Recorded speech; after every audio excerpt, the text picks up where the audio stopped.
Hey, Tim, can you bring me over a couple nets, please?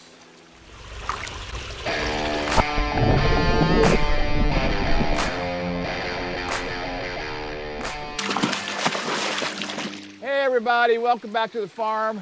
We're over here in what I affectionately call Rick's Tanganyika area. Today I'm going to be working with these Paracyprichromis nigripinnis, which is a really cool fish. It's a cyp type, but it's a Paracyprichromis. It comes from the northern part of the lake. It acts the same way as a Cyprichromis. It likes to hang around the rocks, hangs around in big schools. Theory is they breed in the center of the school, the dominant males, and then they pick up the eggs in the water. What I'm going to do is split these off into two breeder groups, leave one of them here in this tank, and then move up another one to another tank. But for now, all I'm going to do is catch them, throw them into two different buckets, and I want to see what kind of sexing I have on them. Now these guys, I probably need like one male, maybe for 5 or 6 females. I don't want to overdo it. I think I've got too many males in here. They have not been breeding. They came from a big white tub over there, and we noticed the other day that somehow some pseudos got in with them, which it would absolutely end the breeding because the pseudos would be grabbing the eggs all the time. These guys are like the other cyps that you can kind of leave the babies in there if you want to, but we're not going to. I'd like to start popping them. So what I'm going to do is divide them up. Hey, Tim, can you bring me over a couple nets, please? I'd rather put these in nets in big buckets. Now, if you look in here, while she's bringing me the buckets, the nets, I mean, this is a male. But see how beautiful this is? This is called a Blue Neon. And like I said, look, it looks just like a cyp, a long cylindrical fish. This is basically prey for frontoses and the like. They just whack these things like big balls of fish like you see on TV, and the porpoises are running and grabbing them. So we're going to move these guys. I don't think I need the trays because I think there's more in here than I think there are. And I don't know the sexing, but I think I might be putting males in one of these nets and the females in the other. Now these guys, like I said, they supposedly come from the northern part of the lake. That's a female. This is kind of an old female. So on the cyps, when they start getting like a rounded back, they're kind of getting old. It doesn't mean they won't breed a little bit more, but like here's a young cyp, a female, and you notice that the body is long. This is male actually. So I think what I'm going to do, Tam, yes, let me have a bucket or that tray. I'm going to put these little small males in there, and you can just hold it right here for me, if you don't mind. And I don't know if I want to, see, like this is an old craggly, that's not mean to say, but this is an old breeder. We'll put her out to pasture, which means she'll go in with the guys, but she's probably not going to be around too much longer. They'll probably drive her crazy. Yeah, they will. They'll want to breed with her, but there's definitely too many males in here. I mean, this is male, male. See, beautiful male. Male, little male. Put that a little bit closer, please. And these are a great fish. I mean, these are on the scale to me of, there's a male too. I may have a problem here. I may have just, there's a little female. And even this little female is holding. Which is, this is what's going to be breeding in here, these little females. So I will probably use some of the little males. Maybe I'll get rid of the old males. By the way, we're in mosquito season, and I got what you call the heebie-jeebies, which means that these guys have bitten me so much, I feel like they're biting me all the time, but they're not. But this is a great tank fish if you keep in mind it's a very gentle fish. You would certainly would never put this in with frontoses. Do we have little babies over there, Glenn? Right in that bucket? Sure. There's one there.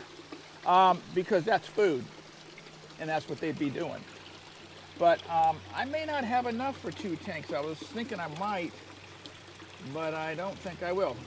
So like if somebody was trying to breed these in their tank in their house, Rick, what would a good Well, you could colony actually look put like? these in with another Cyp, and I 99. If you had, I would never say put two Cyps types together if they weren't totally different like these guys. Now, somebody out there might know better than me and say, no, you can't do that, but I'm thinking that these guys, that's a big old female. Even the females have a little bit of nice, whatever. But I'd put in there, great with some shell dwellers on the bottom. I mean, if you had Julies hanging around the rocks, but you wouldn't want anything like a fowey in there, a big old fowey, because they would eat them. But besides that, it's just a gentle fish. It's. So definitely no doveye or Frederick Stalleyes. Oh, sure. Well, Oh, you by the way, and could. last, I don't yeah, wanna you care could, about it. but then you'd only have one. You just have a big fat doveye or Frederick. No, by the way, last week apparently, in the video we did on the Frederick Stalleye, I said, Little guy out of there. this guy, that I won the bet because I said 200. Glenn said 137. Now I was corrected because it was whoever didn't go over. So I went over. So actually I lost. But it makes no difference because we don't pay each other anyway. So what can I tell you? But I'm going to set these guys up, and once I do, I'm even going to keep these little guys because I don't know if that's going to be a female. And I don't have this. I can see why over in the white tub I wasn't getting any babies. This is just way too many males, and they would all the males will do is basically just fight with each other. They won't breed. They'll just spend all their time chasing each other around instead of breeding. And that happens with a lot of fish. I mean, we've got some Impimbi frontosas over there that are not breeding, and I was talking to Tony about it. And he says, well, he thinks he's got 4 males in there with him. Well, that's got to go. It's got to come out. So we'll probably do that next week. But these are an awesome fish. I mean, this is, I know I say it all the time, but this is one of my favorites. It's nice, isn't it? But I like them because there is a little bit of color even on the females. Now, I'm not sure if I'm sexing these correctly because on some of these small ones it's difficult, but at least I'm taking out the majority of the bigger males. And I'll take these guys in, and these will be sold, before next week. I mean, once I put them on the list, bang, they're out of here. So again, this is a docile fish. You don't want to put this in with big fish or aggressive fish. And you want to, these guys, every now and then we feed these guys feed the nano to them. Yep.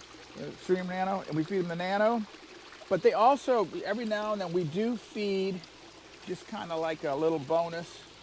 We give them worms, live worms, right? Yep. Blackworms. Blackworms. Live blackworms. So I think what I got now is I think those are all females. I'm thinking. But I'll check them again after we beef them up. But having, 10 pseudos in the tank with them over there really probably changed the whole dynamics of the whole breeding going on. But now what I'm going to do is I'm going to take a look and see what I want to put in there for males. And I'm going to use some of these youngsters because they're going to be nice and active.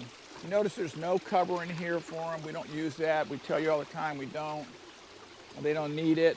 There's nothing else in here. There's nothing on the bottom.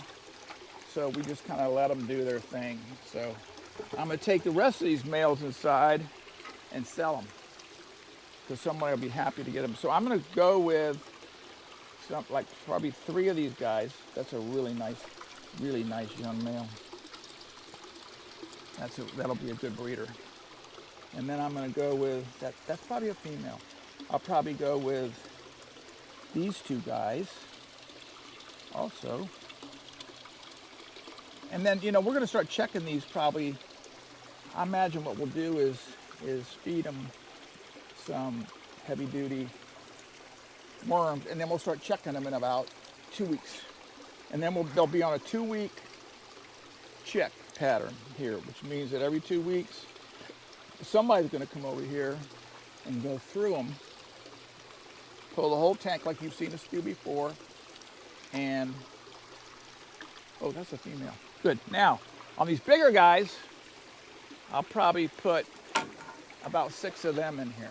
But I'm going to put the youngest of these guys, or the most vibrant color. See, I'm thinking that's a female. A little skinny. But they're skinny, I think, because they had the pseudos in the tank. The pseudos would dominate these fish all day long. And we had that big mixed pseudo tank next door, and we go in there to catch for orders. We probably flipped them. When I'm counting, we probably flipped them. So this male's going to go in here. That's 1. And here's this male's too old. He's not gonna, well, he's not too old, but he is old. This male will go in, and this male will go in. And then I'm taking all the rest of these guys inside. I'm gonna check them one more time. They don't have, it's really hard to see the opening on them here. And the fact that these guys, males and females, have color makes it kind of difficult. So I hate to take in a tentative female, so I'm gonna leave it out here. And then I'll separate, once they get fattened up, and once they push a couple of eggs through, then I'll really be able to sex them one more time. So, any questions, Glenn, you have about these guys? Or No. anything? No, not at all. So anyway, that's Paracyprichromis nigripinnis. And we'll see you all later. Remember, subscribe and like us and comment. And we'll correct ourselves when we do something wrong. Maybe, maybe not. But anyway, thanks for visiting with us today. Adios. See y'all later.